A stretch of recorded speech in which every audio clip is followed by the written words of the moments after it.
دوستانو نن سبا چې په معاشره کې کوم فساد مخ په زیاتېدو دی هغه لواطت او زنا ده. له دې نه ځان څنګه بچ وساتو دا ویډیو را سره تر پایه وګورئ.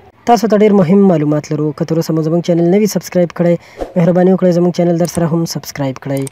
په معاشره کې موجود فساد زموږ په معاشره او وطن کې زیات فساد د دوو خبرو له وجې را پیدا کیږي.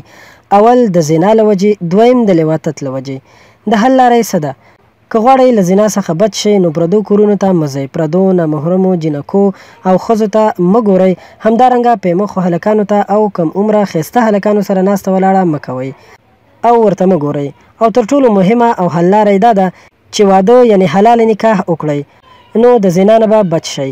دوهم که غواړئ چې د لواطت څخه بچ شئ همدغه خبرې چې موږ مخکې یادې کړئ دغه عملي کړئ. لواطت د زنا څخه هم لویه ګناه ده. د لوط علیه السلام قوم د همدې ګناه له وجې تباه شو.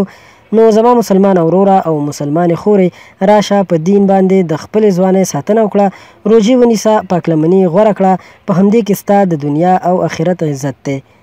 دوستانو دا و مختصر غوندې معلومات چې د لواطت او زنا نه ځان څنګه بچ وساتو. په دې هیله چې دا معلومات به ستاسو خوښ شوي وي. مهرباني وکړئ ویډیو در سره لایک کړئ او له نورو په زړه پورې ویډیوګانو لپاره در سره هم زموږ چینل سبسکرایب کړئ. ډیره مننه.